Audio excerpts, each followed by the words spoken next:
He was just trying to fix a flat and make rent. She was supposed to be walking down the aisle. But when their paths crossed on the side of an old back road, what began as a ride to nowhere became the road to everything neither of them thought they deserved. Love doesn't always arrive dressed for the part. Sometimes it shows up muddy, late, and still healing. Before we dive in, hit that subscribe button and drop a comment.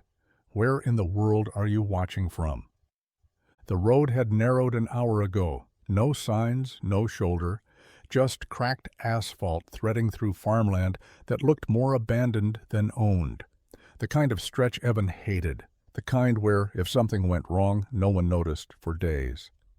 He checked the rearview mirror for the third time in 5 minutes. Mia was still asleep, head tilted against the window, a smear of peanut butter on her cheek from the gas station sandwich she'd only half eaten. Her shoelaces were untied again. He made a mental note to fix them before the interview. Then came the pop.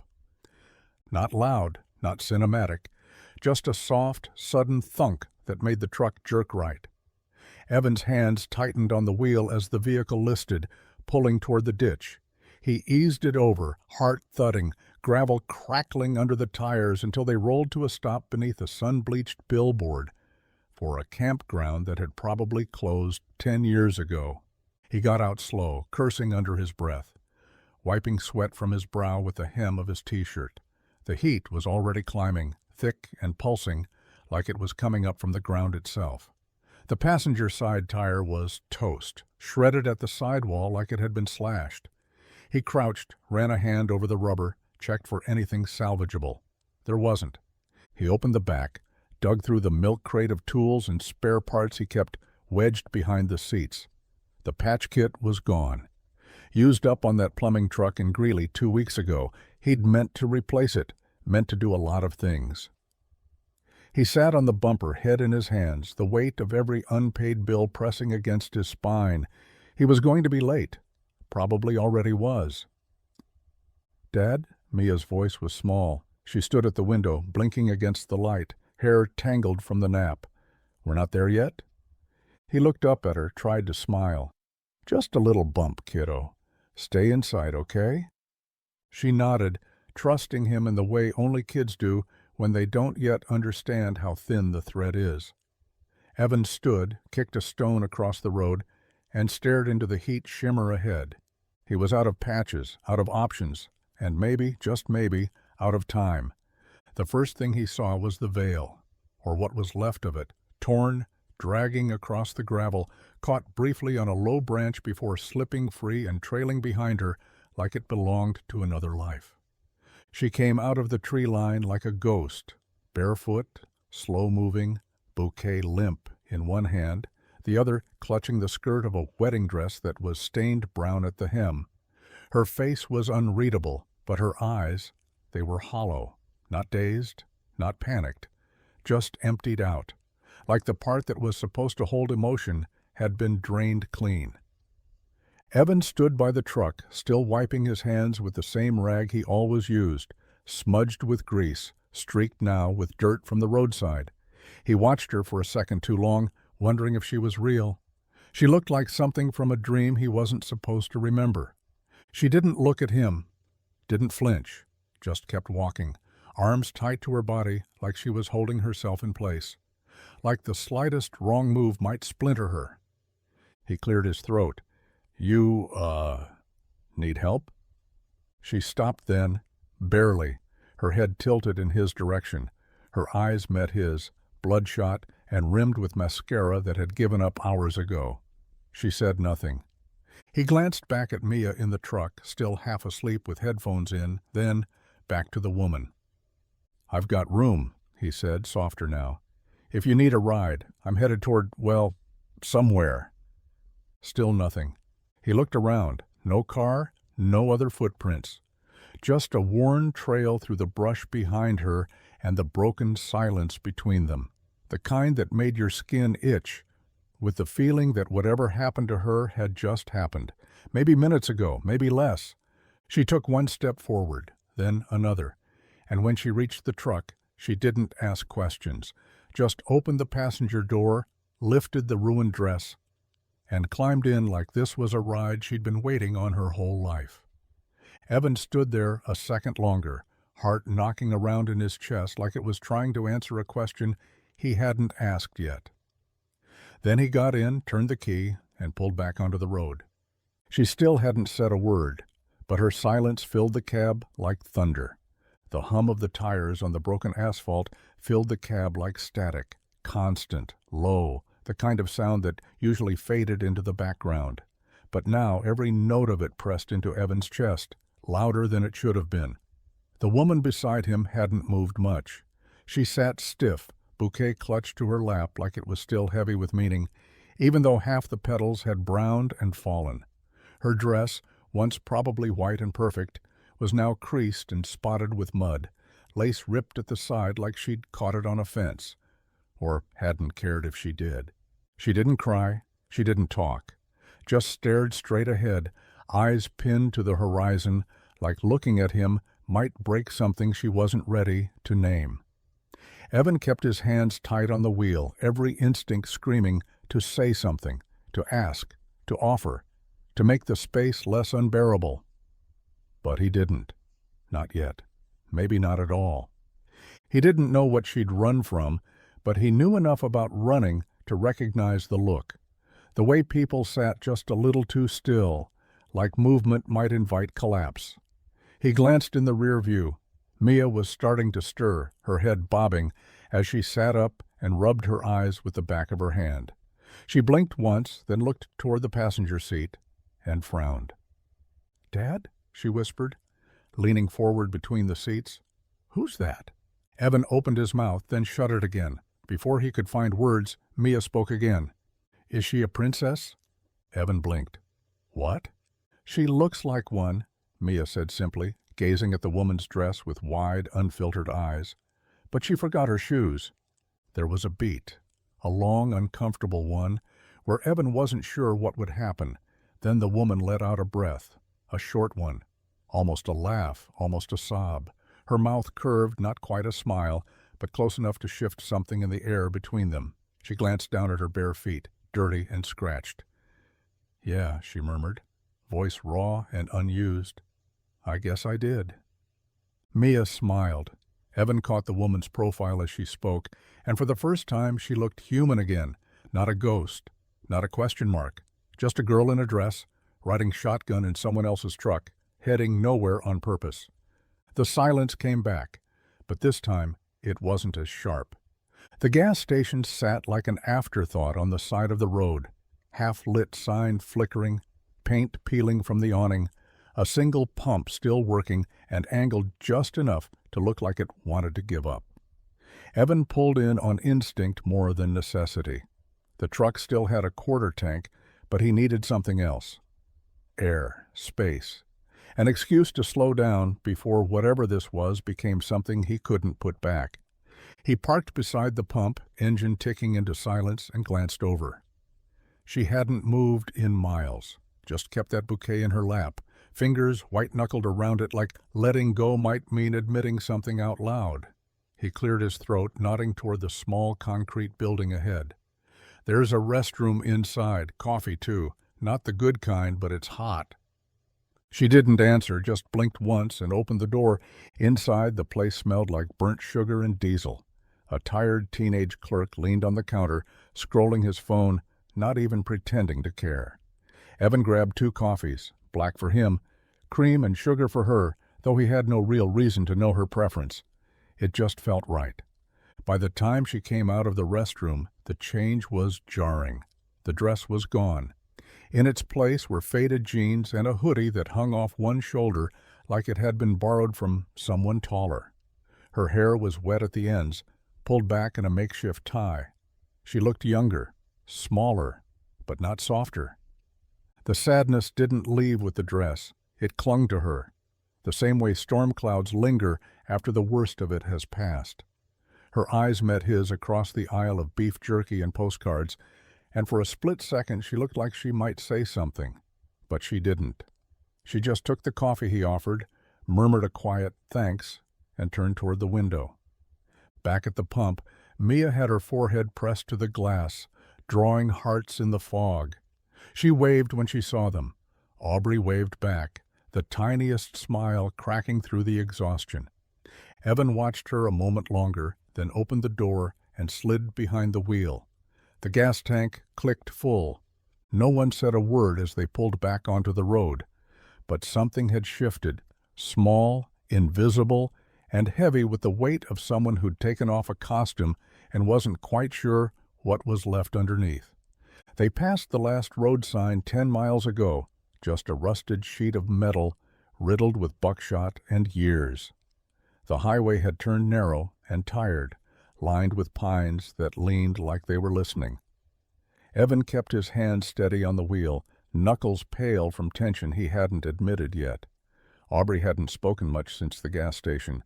She'd sipped her coffee too slow, like drinking it gave her something to do with her hands, something that didn't feel like unraveling.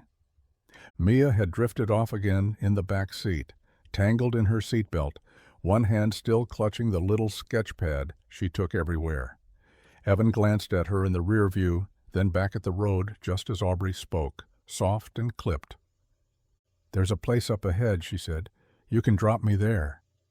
He looked at her, eyebrows drawn. "A place?"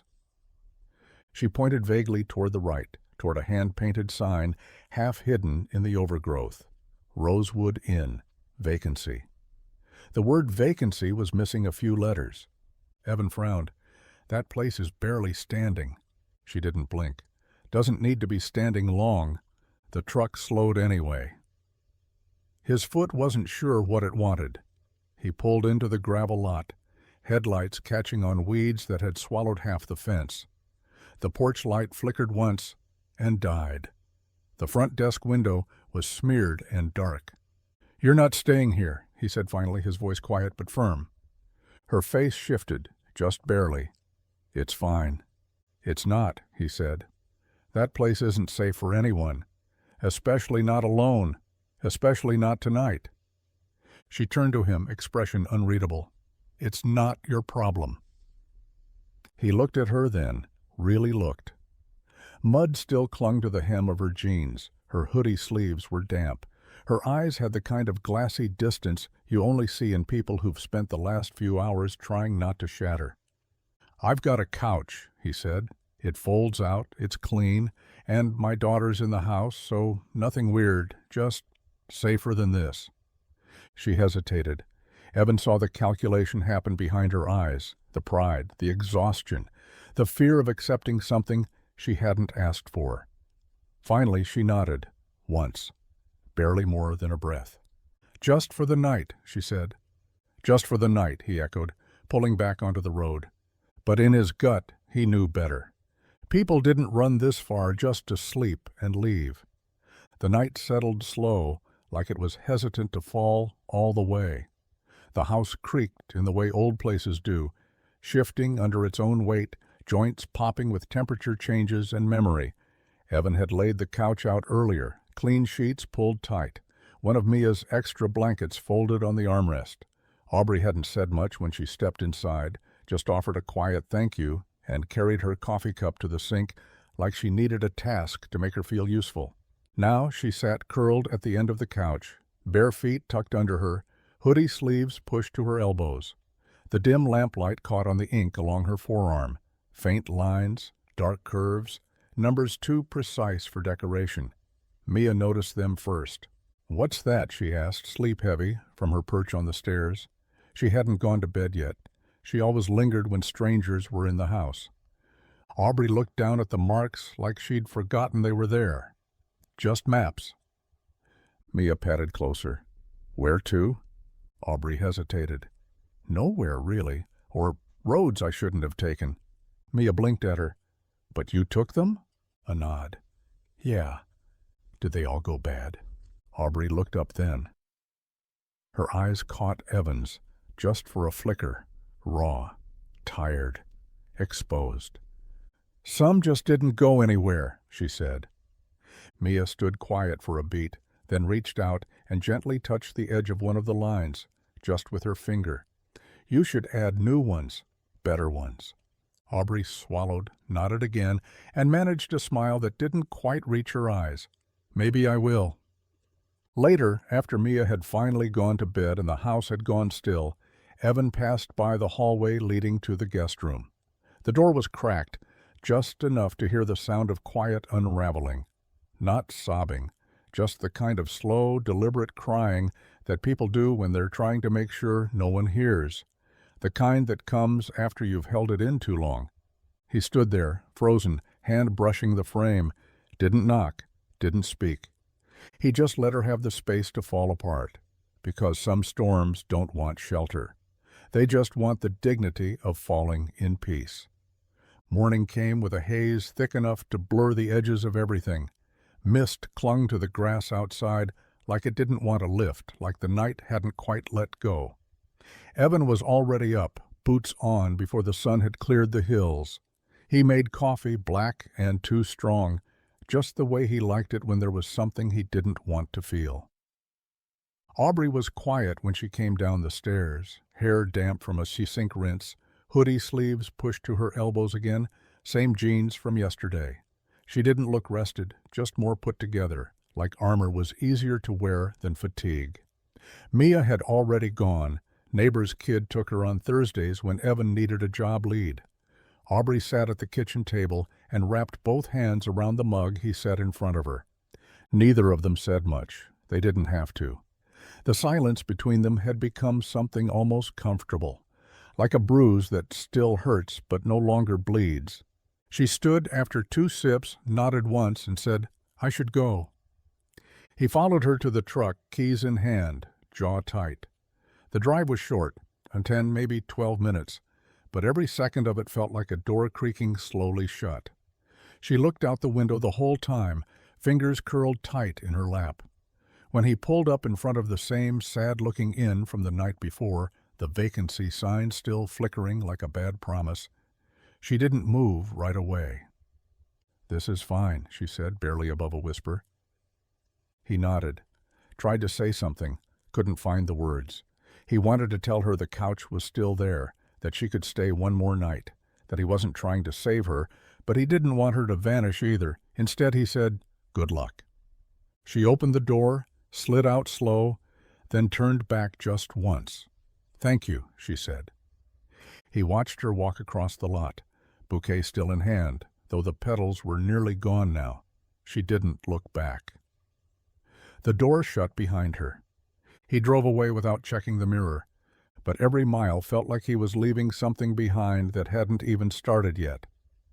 The wrench slipped from his hand and clattered to the floor, a sharp metallic crack that echoed too loud in the garage. Evan cursed under his breath and bent to retrieve it, grease smudging the cuff of his sleeve. He hadn't missed a bolt like that in years, not since back when he was learning with his dad's calloused hand gripping his shoulder, correcting every turn. But his mind wasn't in the engine bay. It was in a run-down inn with a flickering sign and a door that might still be closed. 3 days had passed, no call. Not that he expected one. They hadn't exchanged numbers. He didn't know her last name. She didn't know his middle one. But still, her silence itched beneath his skin like an unanswered question. He dropped the wrench again. Let it stay there this time. By the end of the day, he'd checked the gas station near the inn twice under the excuse of grabbing coffee. The second time, the clerk gave him a look. Evan didn't bother with small talk, just left the coffee untouched on the dash until it went cold. He hadn't told Mia anything, just said the princess with no shoes had gone on a new adventure. It was the flyer at the feed store that made his heart stutter. A paper sign taped to the bulletin board, half covered by a lost dog notice. New hire at Rosie's Diner. Ask for Aubrey. He stood there longer than he should have, eyes fixed on those words like they'd shift if he stared hard enough. He didn't go inside, not that day. But he drove past the diner, twice. Inside, Aubrey wore a borrowed apron and a practiced expression. Her hair was tied back, strands slipping loose around her temples. She moved like someone who didn't want to be noticed, but already had been. The regulars whispered, "That's her," the one who left him, or got left, depending on the version. She kept her head down, took orders, refilled mugs, thanked the rude ones anyway. Behind the counter, her smile was thin but precise. like she'd practiced it in a mirror until it stopped showing the cracks, like survival. And Evan, he watched from the curb, truck idling, hands gripping the wheel tight enough to whiten his knuckles. He didn't go in. But the door stayed unlocked. The school gym smelled like popcorn and floor polish, the kind of scent that clung to your clothes and didn't wash out easy. Parents milled around half-hearted booths, dunk tanks, and bake sale tables, all of it stitched together with cheap streamers and too loud music playing from a speaker that buzzed on every bass note. Evan had only come because Mia begged. Her school art was being displayed near the back wall, crayon hearts, stick figures, and a giant sun wearing sunglasses. He stood off to the side, sipping warm lemonade from a paper cup, scanning for Mia. She'd wandered toward the snack tables with two other girls, chattering about glitter glue and something to do with frogs. He almost missed the moment it happened. Mia froze. Her whole body stiffened, plastic cup halfway to her mouth. Then she bolted. Not a run, more like a beeline pulled by something invisible. Evan set his drink down, heart suddenly alert, legs already following. She weaved between tables, past the raffle wheel and the PTA moms handing out flyers, and stopped dead in front of the woman carrying a tray of empty punch cups. "Aubrey!" Mia shouted. Aubrey turned, tray tilting, eyes wide. The cups rattled but didn't fall. And then Mia was hugging her, not shy, not cautious, just arms flung around her middle like it was the most obvious thing in the world. "You came back," she whispered, burying her face into the borrowed apron. Aubrey's hand hovered midair before finally settling on Mia's back. She knelt slowly, pulling the girl in, her face folding into something Evan hadn't seen in weeks. Not the tight, practiced smile from behind a diner counter, not the distant calm from the truck. Something softer, realer. She looked up as Evan reached them, her eyes locked on his, a dozen things unsaid between them. "I never left," she said. The words didn't come dramatic, no sweeping violins or teary reuniting, just a truth so small it cracked something open in Evan's chest. He looked at her, standing there in someone else's apron, holding his daughter like she belonged. And for the first time, the ground beneath his feet didn't feel like it was shifting. It felt like it might hold. The first time he came in, it was early enough that the diner still smelled more like bleach than bacon. The only customers were two men in dusty ball caps, nursing black coffee and staring at the muted news. Evan slid into the booth by the window, same one he always took when he used to come, before everything got loud inside his own life. Before her. Aubrey noticed him the second the bell over the door rang, but she didn't flinch. Just tucked a strand of hair behind her ear and refilled someone's decaf before walking over. She didn't ask what he wanted, just scribbled it down. Eggs over medium. Black coffee. No toast. And when she set the plate in front of him, their hands almost touched, but didn't. "Thanks," he said, voice low. She nodded. "Let me know if it's wrong." It wasn't. The eggs were perfect. But he barely tasted them. Too much of him was focused on how her voice hadn't changed, how her shoes scuffed against the linoleum in a rhythm that somehow soothed the knot in his gut. He watched her move between tables, careful, efficient, not smiling, but not cold either, like she'd carved out a space that didn't demand more than she was willing to give. He left a tip big enough to be noticed, but not enough to be embarrassing. She didn't comment on it. The second time he came in, it was Wednesday. She looked surprised, just for a flicker. He didn't mention the last time. She didn't ask why he was back. "Same?" she asked. He nodded. She brought eggs, same plate, same seat. Same silence stretched between them, wide and quiet and pulsing with things neither of them were ready to say. They never talked about the dress, or the truck ride, or the way Mia had clung to her like something steady. They just repeated the rhythm. Eggs, coffee, goodbye. Like it was some fragile truce that neither of them dared disturb.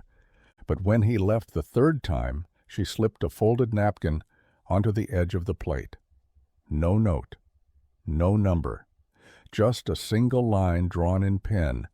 A road with no name, curving gently towards something just out of frame. He carried it home without unfolding it again. Some conversations didn't need words, not yet. The town was small enough that stories didn't need to be true to be told. They just needed to be heard once, and they'd echo through grocery aisles, behind gas pumps, through cracked open screen doors, and low-hummed phone calls. The first whisper came at the market. Evan was reaching for a bag of dog food when he caught two voices from the baking aisle, low but sharp enough to carry. She was wearing the dress when he picked her up, I heard. Full-on veil, like something out of a movie.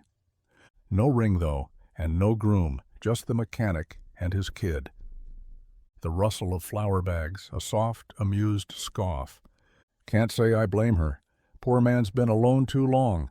He didn't say anything, didn't turn, just gripped the cart handle tighter and walked toward the checkout with his head down and his jaw locked.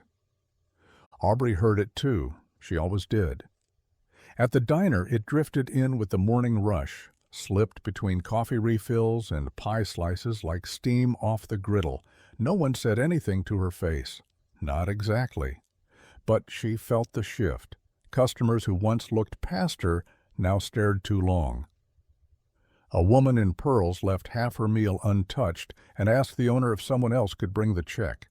"She's the runaway," someone said near the counter. "Ran out on her vows and ran straight into his truck."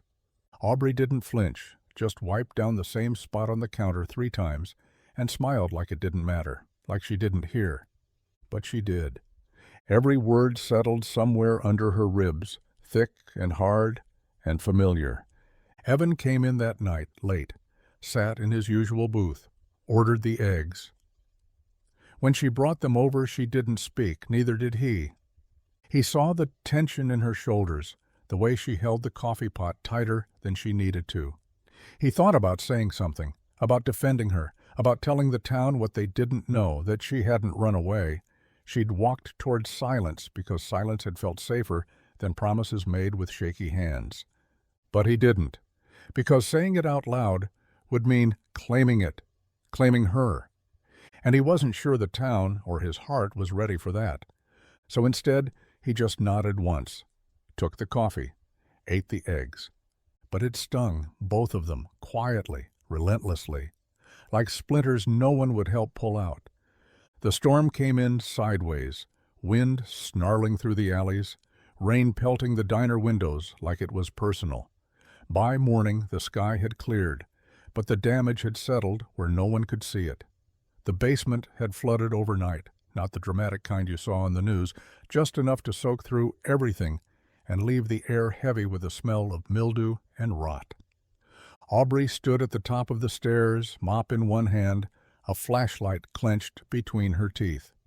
The water had drained by the time she'd gotten there, but what it left behind was worse. Ruined crates of supplies, soggy cardboard, mud tracked up the steps. She sighed, loud enough to echo. Then she went down.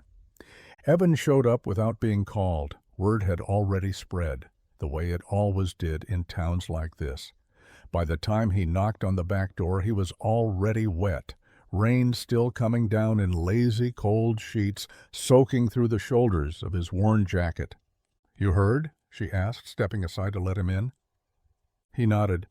"Brought a pump and a prayer." She almost smiled at that.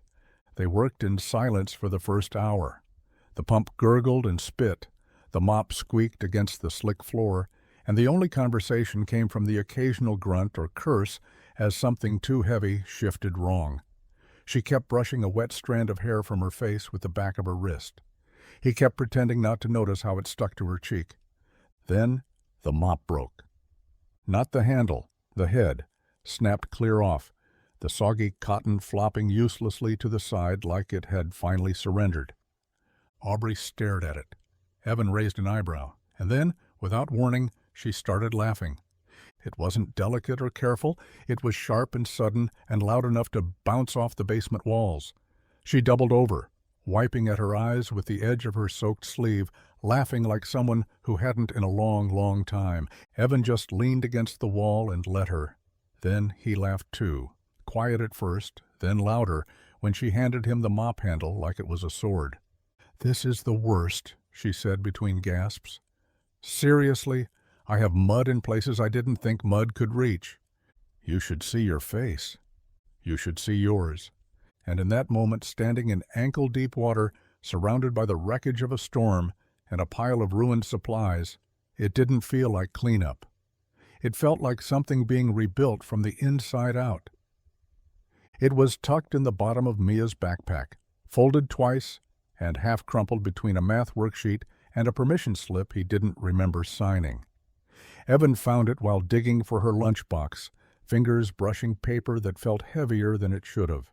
He unfolded it slowly, sitting at the edge of the kitchen table where the light was soft and too early to be warm. The drawing was simple: stick figures, sun in the corner with long eyelashes, trees that looked more like lollipops than anything real. But in the center, there were 3 people. One with short, square shoulders and a blue shirt, him. One with a messy brown halo of scribbled hair, Mia. And one in a long hoodie, a soft arc of color around her hands, like she was holding something invisible, Aubrey. Above them, in crooked, careful handwriting, were the words "Me and Dad and Aubrey, our maybe friend." He stared at it longer than he wanted to. His coffee had gone cold. The silence in the room felt thick, the kind that settles into your chest before you realize it's there. He didn't know what bothered him more, that she was in the drawing, or that she was still a maybe. That night, he forgot to take it out of his pocket before heading to the diner. It slipped free when he reached for his wallet to pay, landing on the counter like it belonged there. Aubrey noticed before he could hide it. She bent to pick it up, eyebrows lifting just slightly as she took in the crayon lines and shaky letters. "Mia?" she asked, voice unreadable. Evan nodded once. "School project." She looked at the page a second longer, then handed it back. Her fingers lingered just a moment too long on the edge. "She drew me." "She likes you," he said quietly. Aubrey didn't smile. Her eyes dipped. "I'm not great at staying in the picture." "She doesn't know that." Maybe she should. Something tightened between them then. Not quite a rift. Not yet. Just that sharp awareness that maybe something had started growing where no one meant to plant anything. And now they had no idea what it might become. It happened on a Tuesday, the kind of cold spring morning where the sun showed up but didn't bother sticking around. The diner was half full, just enough people to keep Aubrey moving without thinking too much. She had her hair tied back, sleeves rolled up, apron smudged with coffee and syrup. She was halfway to clearing a booth when the door chimed, and the sound caught her mid-step. He walked in like he still had the right to: crisp shirt, trimmed beard, leather shoes that had never seen a gravel road. Colin.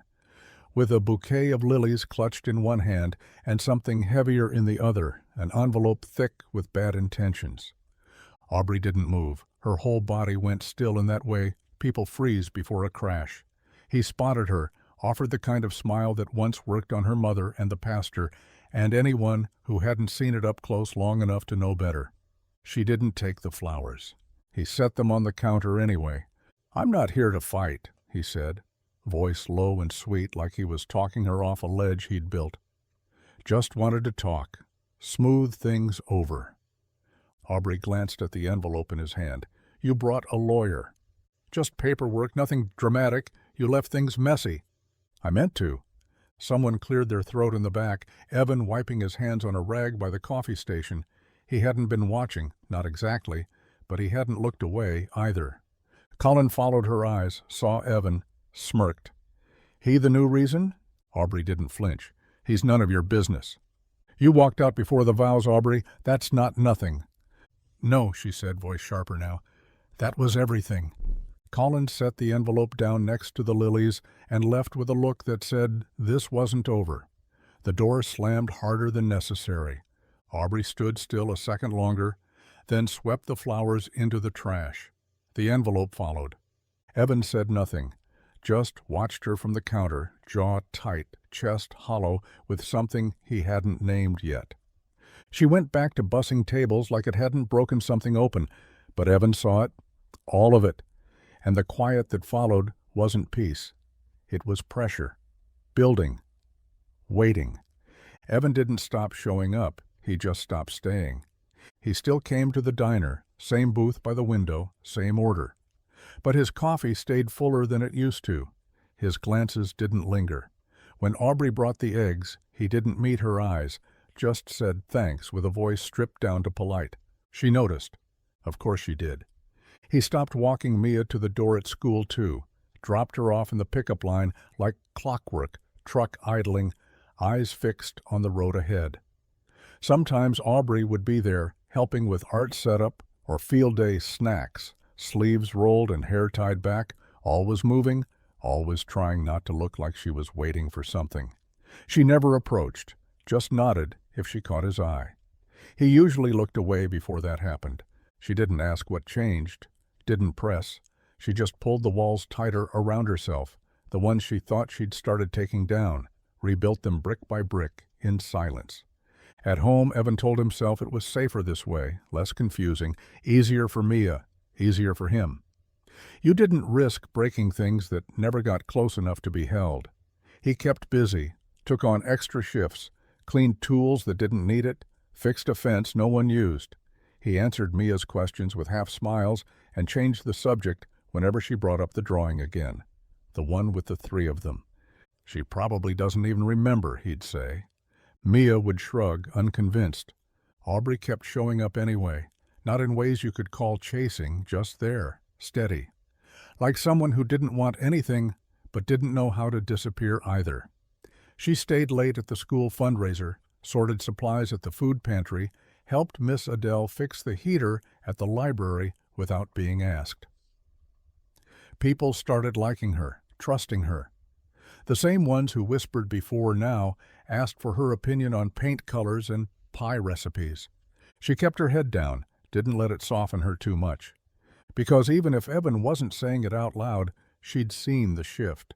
And the part that hurt the most wasn't that he pulled away, it was how quietly he did it. Like he didn't expect her to notice, like he hoped she would, but didn't know what to do if she did. The truck gave out at the worst possible moment, halfway between the school and the main road, in the narrow stretch where the signal always cut out and the shoulder barely existed. Evan had 3 kids in the back seat, all hyped up on juice boxes and field trip adrenaline, and Mia sitting up front, already tugging at her seatbelt like she could will them forward. The engine sputtered once, then again, then stopped altogether, a long, low groan that felt less mechanical and more like a sigh. Evan swore under his breath, guided them to the edge of the road, and popped the hood like it mattered. It didn't. He knew that sound.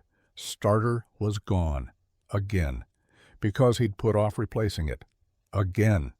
The sky was the color of unfinished business. One of the boys in the back asked if they were going to die here. Mia rolled her eyes and told him to relax. Evan closed the hood slower than he meant to and pulled out his phone. No signal, of course. He turned back to the truck, bracing himself to explain to 4 sugar sticky kids that they were about to enjoy a thrilling roadside nature experience when a car rolled up behind them. Clean sedan, tires crunching gravel. Aubrey. She didn't get out right away, just rolled the window down and leaned over the passenger seat. Need a lift? Evan hesitated. Mia didn't. She flung the door open and grinned. Dad's truck is being dumb again, she said. Can we ride with you? Aubrey's eyes flicked to Evan. No gloating, no smirk. Just the same quiet steadiness she always carried. There's room. They crammed in. Kids squished into the back with too many limbs and one spilled snack pouch. Evan climbed in last. He didn't say thank you. She didn't ask him to. The music was low, some gentle guitar threaded with a voice that didn't demand attention. The window on her side was cracked, wind curling through the car, soft and cool, carrying the scent of cut grass and the sharp edge of coming rain. They rode in silence for a while, until one of the kids asked if she was Evan's girlfriend. No, she said, eyes on the road. Just someone who shows up sometimes. Evan didn't correct her, didn't say much at all, but he didn't look away either. The night was warm, but not stifling, the kind of summer air that held still long enough to feel sacred. Crickets sang low from the tall grass, and fireflies blinked in erratic golden pulses, like the stars had come down just close enough for Mia to chase them. She ran barefoot through the field behind the garage, giggling every time she nearly caught one, arms stretched like flight might be possible if she just tried hard enough. Evan sat on the hood of the truck, legs stretched out, palms flat behind him, staring at the sky like it had answers. Aubrey climbed up beside him, slower, the creak of the metal familiar now, almost comforting. She brought 2 sodas from the cooler and handed him one. He took it, nodded, but didn't crack it open. They watched Mia for a while in silence. "She's good for you," Aubrey said finally. Her voice was soft but certain, like the truth it held didn't need volume. "She's better than I deserve," Evan murmured. "You're what she needs. That counts." He didn't answer, just let the fizz from the unopened can hiss against his grip. Aubrey leaned back, head tilted toward the stars. "I used to think this kind of quiet only happened after something was lost," she said. "But maybe it's what comes before something gets found." Evan looked at her, really looked. Her hair had slipped from its braid, curling around her cheeks. There was a freckle just below her jawline he hadn't noticed before. She turned to him, eyes not wide with hope, but open with something braver. She leaned in. Just enough. And he stopped her, not with a word, just a breath, a shift, a flinch too subtle to call out loud, but enough to freeze the air between them. She pulled back slowly, didn't hide the hurt, didn't mask it. "I'm sorry," he said. "I'm not," she replied. "I can't give you what you had." Her mouth tugged into a quiet, crooked smile. "I didn't want what I had." He looked down. She stayed beside him, and the fireflies kept blinking, as if to say, "Not yet, but maybe." The envelope was plain, cream-colored, unassuming. Tucked between an oil change coupon and a utility bill on the kitchen table, it could have been anything. It wasn't. Evan stared at it for a long time before he touched it. His name printed clean and official, like it belonged to someone more composed. The return address read like static in his chest. Family Court, 3rd District. He didn't open it at first, just stood there in the kitchen, hands braced on either side of the table, like it might shift under the weight of what he hadn't read yet.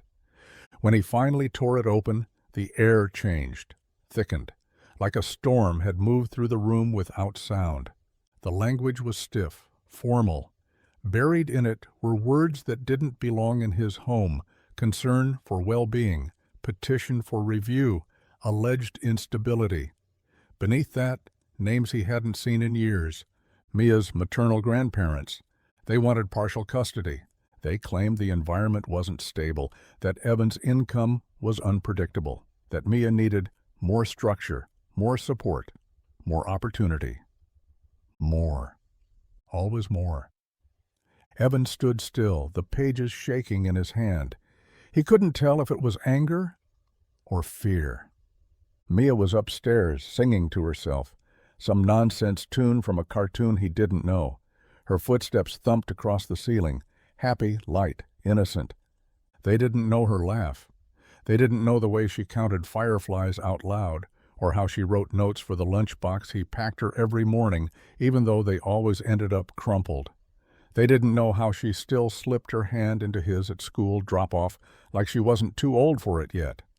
They hadn't shown up for her, not once, not when her mother left, not when Evan was learning how to braid her hair with shaking hands and YouTube tutorials, not when he sat up late at night listening for her breath because she'd had a nightmare she didn't want to talk about.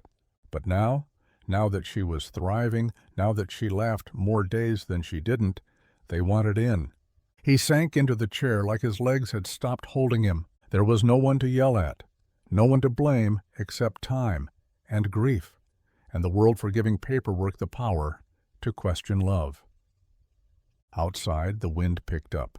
Inside, Evan read the letter again and again. And it didn't get easier. The diner was quieter than usual, the lull between dinner and the late-night crowd that never quite came in this town. Evan sat at his usual booth, coffee going cold between his hands. He hadn't touched the eggs. They sat there, cooling under the hum of fluorescent light. Across the room, Aubrey moved from table to table, polite, practiced, but not present. She'd known something was off the moment he walked in. No small talk, no half smile, just the slump of his shoulders, the kind of weight you only carry when you're losing something you can't afford to. When she finally made her way over, she didn't ask what was wrong, just topped off his mug and slid into the booth across from him like she belonged there. He didn't look at her, just muttered, "Mia's grandparents filed for custody." The words landed heavy. She didn't speak right away, let the weight sit where it needed to. Then, quietly, "What are they saying? That I can't give her enough, that I'm unstable, that she deserves better." "Bullshit," she said too loud. A couple of heads turned. She didn't care. He looked up then, jaw tight. "It's not just about what's true, it's about what sounds true." Aubrey's hands curled into fists on the table. "Then let me speak for you." Evan blinked. "What?" "Let me testify. As a witness. I've seen you. With Mia, with this town. You're more of a home than most people ever get." He shook his head before she even finished. "No." "Evan?" "No." His voice was sharp now, final. "You don't need to get dragged into this, into my mess." She stared at him, the silence stretched, tight and brittle. "You think this is charity?" she asked quietly. "You think I'm offering because I pity you?" He didn't answer, didn't know how. Her chair scraped back, slow and painful. She stood, the look in her eyes not angry, but hurt, deeply, precisely. "I thought you saw me better than that," she said. She left early, apron half untied, the back door slamming softly behind her. Evan didn't stop her. He just sat there, watching the place she'd been, like something important had walked out and taken the air with it. The courthouse was colder than he expected, not physically, though the air conditioner groaned like it had been running since winter, but in the way people avoided eye contact, in the way the walls echoed too easily.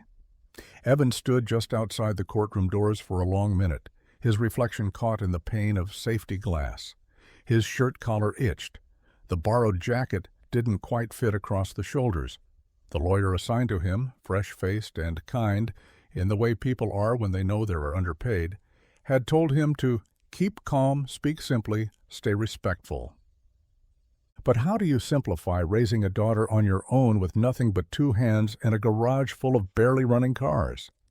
Inside, the grandparents sat straight-backed and silent, flanked by a lawyer who wore a suit that probably cost more than Evan's truck.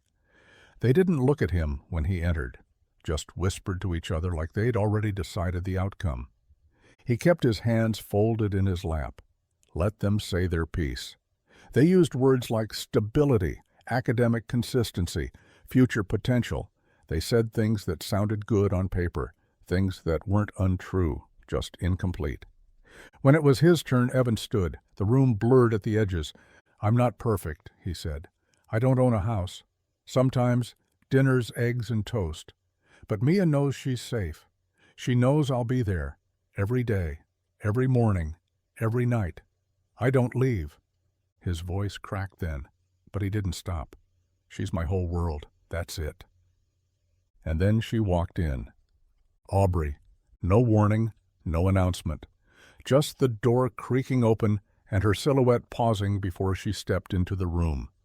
She didn't look at Evan when she passed, just took a seat in the back, quiet and calm. The judge glanced her way. "Miss?"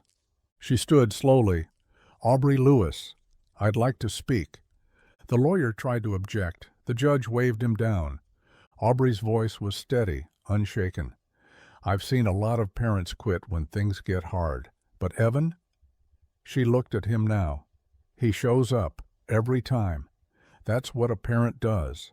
No frills, no performance, just truth." The judge nodded, took notes.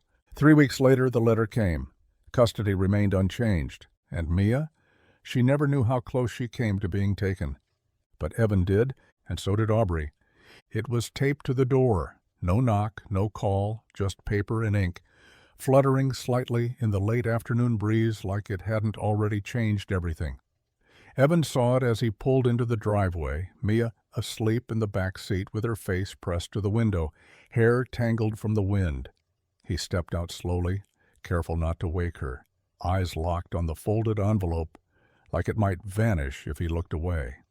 His name was written in careful script, not rushed, not cold, just steady. He knew that handwriting, had seen it on napkins left with his coffee, on sticky notes taped to supply lists at the school, always Aubrey's, always quiet but sure. He peeled it from the door with a hand that felt suddenly too clumsy. Inside the house, the air was still and too warm. He sat at the kitchen table, unfolded the letter, and read. Evan, I've taken a job in the city, a small publishing house. It's not glamorous, but it's something steady, something clean. I didn't want to leave like this, but I didn't want to stay just because you couldn't ask me to. You were never the mess, Evan. I was. Still am. But I've learned how to carry it better. I just need to carry it somewhere else for a while. Tell Mia thank you. For the drawing. I kept it. Tell her she made this place feel like a home again. Even if I never fully walked through the front door. Take care of each other. A. He read it twice, then again, folded it carefully, and set it beside his mug. The house felt quieter than usual, not empty, just paused, like it was waiting to see what he'd do next. He looked out the window. The sky was cloudless, the gravel road still. No tire marks, no sign she'd been there at all. But she had been, and now she was gone. And that hurt more than he wanted to admit, because it didn't feel like a door closing. It felt like one never fully opened in time. It was half swallowed by weeds and sunburned grass, the barn. Slouched at the edge of the Lewis property line, like it had given up asking to be remembered. The red paint was almost all gone, bleached to a tired pink in places, weather-stripped down to bare wood in others. One of the side panels had peeled off completely, exposing the ribs of the frame like bone. Evan hadn't meant to stop. He was just driving, nowhere in particular. Maybe hoping the road would point him toward something that made sense. Maybe hoping he'd see her car on some back road shoulder, engine ticking, arms crossed, waiting for someone to say she didn't have to keep going. But instead, he saw the barn. He pulled over without thinking, killed the engine and stepped out, gravel crunching under boots that suddenly felt too heavy. The front doors hung crooked, barely holding to rusted hinges. He pried one open, stepped into the dark. Dust danced in the slanted light, pouring through the broken roof.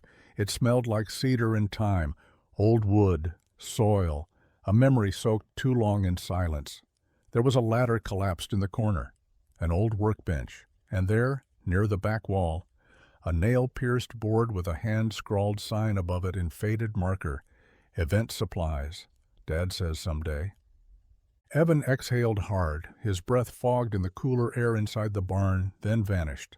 He didn't leave. He came back the next day, and the day after that. He brought tools, lumber, patched the front door first, then braced the sagging beams with new supports, measuring twice, cutting once, the way his father taught him.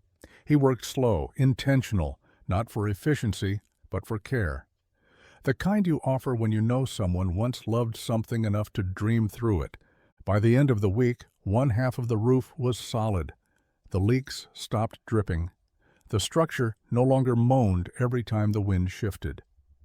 Evan didn't say her name, not once. But each nail he drove in sounded like a word he hadn't let himself say. Stay, come back. I see you, he kept going, because healing doesn't start with hope. It starts with hammers. The morning started like any other, coffee too strong, toast too dark, Mia humming something tuneless under her breath as she dug through her backpack for a pencil that didn't exist. Evan was halfway through untangling her shoelaces when the mail slid through the front door slot with a soft hiss and a hollow thunk. He almost didn't check it. Most days the mail was just another list of things he couldn't afford to care about. Flyers, bills, reminders of things that took too long to fix. But something about the weight of it, just one envelope, cream-colored, heavy, made him pause. No return address, his name printed in careful handwriting that knew its own pressure. He stood at the counter, thumbs brushing the edge. Mia was still talking behind him, something about a science project and needing vinegar. He didn't hear any of it. Not really. The seal cracked softly. Inside was a single card. No frills, no flowers. "You're invited to a wedding. It's not mine, but I'll be there. I'd like it if you were too." There was no signature. None needed. He read it once, then again, slower. The words didn't sting. Not exactly. But they pressed into the ribs, into the hollows that had learned how to hold emptiness without complaint. He set the card down, turned it over like it might offer more. It didn't. Mia came into the kitchen and grabbed an apple from the counter. "Dad, you okay?" He looked at her, blinking back into the moment. "Yeah," he said, voice low. "Yeah, I'm good." But he wasn't sure what he was. Not really. Months had passed since she left. Seasons had changed. The barn was standing again. Quiet, solid, waiting for something it didn't know how to ask for. He'd told himself he was fine with it. That some people came into your life just long enough to leave it cleaner than they found it. But the invitation said otherwise. Because she hadn't sent it out of obligation. She'd sent it because maybe, just maybe, there was still room for a different kind of beginning, one that didn't come dressed in white, one that didn't need vows to feel real. The gravel crunched beneath his boots, slow and deliberate, every step a quiet negotiation with himself. Evan hadn't meant to bring Mia, not at first, but when she found the invitation on the counter, she'd looked at him with those wide, unshakable eyes and said, "It's a wedding, Dad. You don't leave people alone at weddings." So he let her braid her hair, wear the dress with the sunflower buttons, and pack a drawing she folded like it was sacred. Now she walked beside him, small hand in his, tugging gently every few steps as if that might speed up his courage. The venue came into view slowly, just past the tree line, where the old Lewis barn used to slump like a forgotten promise. Now it stood upright, clean, the red paint restored, not too bright, weathered just enough to keep its history honest. String lights crisscrossed the rafters. The grass had been mowed into neat paths. Wildflowers filled mason jars like someone had arranged them without trying too hard. It didn't look like a place people ran from anymore. It looked like a place they chose. Guests were scattered across the lawn in linen and laughter, sipping from mismatched glasses, leaning into stories. Evan scanned the crowd, not for her exactly, but for some sign she still lived in the same skin he remembered. And then she stepped out from the side door. No veil, no lace. Just soft slate-blue fabric that moved with the breeze and caught the light, like memory. Her hair was loose, longer now. She carried a clipboard in one hand, but she wasn't looking at it. She was looking at him, and everything in her face softened. Like tension easing from the shoulders, like forgiveness might be possible, even if it hadn't been asked for yet. Mia waved, bold and bright. Aubrey smiled, small but real. Then she set the clipboard down and walked toward them, like it was the most natural thing in the world, like time hadn't pulled them apart, only set the pieces where they needed to land. And for the first time in months, Evan exhaled without bracing for the pain. The cake had been cut, half-eaten and forgotten, in favor of conversation and clinking glasses. The sun hung low, catching the tops of the trees in that brief, golden hush that comes just before the world exhales into night. Laughter floated like lanterns across the lawn, soft and scattered, fading as the music shifted to something slower. Strings and silence. No lyrics. Just the kind of melody that made people pause. Evan stood near the edge of the crowd, hands in his pockets, watching Mia twirl barefoot near the dance floor, her sunflower dress stained with juice and grass. She didn't care. Kids never did. She laughed and danced like there was nothing waiting for her but more light. Aubrey stood by the tree line, arms folded gently across her waist, talking to one of the caterers, nodding with that calm certainty she carried when everything else was unsure. She'd been moving all day, always 5 steps ahead, checking lights, guiding guests, adjusting tablecloths that caught the breeze too often. He'd watched her in motion, but always from a distance. Until now, he walked toward her slow. No rush, just the steady pull of something long overdue. She noticed him before he said anything, her eyes lifting like she'd expected him. He stopped in front of her, said nothing for a beat. Then, with a breath steadier than he felt, held out his hand. She looked at it, then at him, then back at his hand. "I don't dance," he said, voice quiet, "but I figured it doesn't have to be good, just honest." She didn't hesitate. She slipped off her shoes and took his hand. They stepped onto the grass. No proper dance floor, just earth and chance and whatever music was still playing. His hand settled on her back, hers on his shoulder. They moved slow, out of rhythm, in step only with the ache they'd been carrying. She leaned in, voice close enough to send a shiver through the space between them. "I thought you didn't know how to give someone a life," she whispered. He pulled her a little closer. "Turns out I just needed the right someone to give it to." The box wasn't velvet. It was an old Altoids tin, edges worn silver, lid creaking when it opened. Evan had scrubbed it clean, lined the inside with a scrap of Mia's old flannel shirt, and tucked it into his pocket like it might burn through if he held onto it too long. The vineyard was quiet that evening, off-season.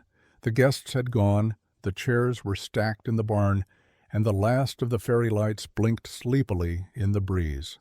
Aubrey was on the porch, a cup of tea cupped between her palms, hair loose and tucked behind one ear. She looked up when she heard his boots on the steps, not surprised, just expectant.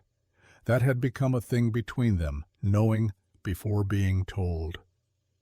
He sat next to her without speaking at first, looked out at the rows of dormant vines, the horizon fading into soft blue. The air held that edge of cold that made you tuck closer to someone, not because you had to, but because you could. She reached over, slid her fingers into his. "You've been quiet." Thinking. That's always dangerous. He smiled, but it didn't quite reach his eyes. Not yet. He pulled the tin from his pocket and handed it to her wordlessly. She blinked, eyebrows lifted. "Is this? Are you giving me mints?" "Just open it." She did, and inside, resting against that worn piece of flannel, was an ignition key. Old, shiny, familiar.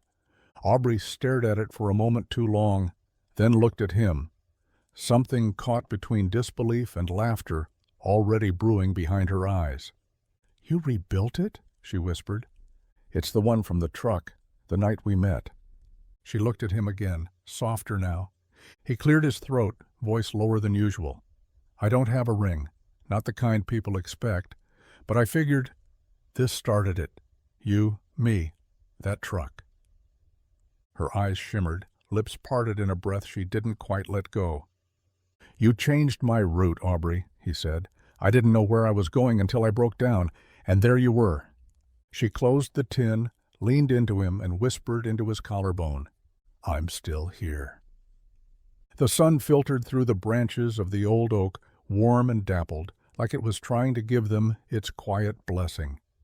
The breeze was gentle, barely there, enough to rustle the leaves, but not enough to steal the ribbons Mia had tied to the wooden arch Evan built the week before. Crooked, a little uneven, but standing. There weren't many chairs, just a few rows, mismatched, borrowed from neighbors and friends who didn't need explanations. They brought pies and flowers and folding fans and called it a miracle without needing to say the word. Aubrey stood beneath the oak in a dress the color of worn paper, simple, soft, nothing showy. Her hair was down, wind-blown and honest. Evan was already there, in a white button-down rolled to the elbows, the ignition key tied to a leather cord around his wrist. They didn't have a minister, just Miss Adele from the library, who got ordained online and cried twice while practicing. And Mia. Mia stood between them with a piece of notebook paper folded 4 times and smoothed out like it mattered more than anything she'd ever written. Her voice shook at first. Then it didn't. "I don't really know how vows work," she said, "but I know how people work. My dad used to think he had to fix everything with tools. And Aubrey, you didn't try to fix anything. You just sat with us while we figured it out." She looked up at them, eyes bright. "So my vow is that I'll always remind you when you forget, how you found each other when things were broken, and how you stayed." She giggled, wiped her nose on her wrist, and stepped back. Evan blinked fast. Aubrey took his hand. They hadn't written traditional vows, didn't need them, just years of silence and storms and moments that spoke louder than anything they could say now. He touched her cheek, thumb brushing the edge of her jaw like he was still afraid it would all vanish, and she leaned in, close enough only he could hear. "This time," she whispered, voice shaking, "I walked toward something." And for the first time in his life, Evan didn't brace himself to be left. The rain had stopped hours ago, but its scent still clung to everything: wet earth, pine needles, the lingering sweetness of grass that hadn't been cut in too long. The world looked rinsed, not new exactly, but softened, like it had been forgiven. The porch light buzzed overhead, casting a warm circle that reached just far enough to catch the edge of the steps, the tips of their boots, and the faint shimmer on the gravel drive where puddles hadn't yet dried. The barn stood sturdy in the distance, all sharp lines and clean paint, humming with quiet music someone had forgotten to turn off. Jazz, probably. One of the soft vinyls Aubrey liked to put on when she thought no one was listening. They sat close, the three of them, wrapped in a quilt Mia had insisted they all fit under. It was too small, patched together from old T-shirts and faded flannel, but it held them anyway. Aubrey leaned into Evan's side, her head resting on his shoulder, his arm looped around her like he'd always known that's where it belonged. Mia curled up between them, her feet tucked under her father's leg, one hand holding a pencil she hadn't used in over an hour. No one was in a hurry to speak. The quiet wasn't awkward anymore. It was the kind you earned. Out past the fence, near the edge of the property, the sapling stood crooked but rooted, still wet from the storm, its leaves glinting under the porch light when the wind moved just right. They'd planted it together a month ago. Evan had dug the hole. Mia had chosen the spot. Aubrey had whispered something into the soil before they covered the roots, something she never repeated. Evan glanced toward it now, watching how it stood despite the wind, despite the rain. He turned to Aubrey. She met his eyes, no smile this time, just the kind of peace that settles when you're exactly where you're meant to be. "We made it," he said, more to himself than anyone else. She nodded. "Yeah," she murmured. "Not clean, not easy, but we did." Mia yawned, leaned into them both. And under the glow of a porch light and a sky that had finally cleared, they held still in the middle of the life they'd built, imperfect, earned, and entirely their own.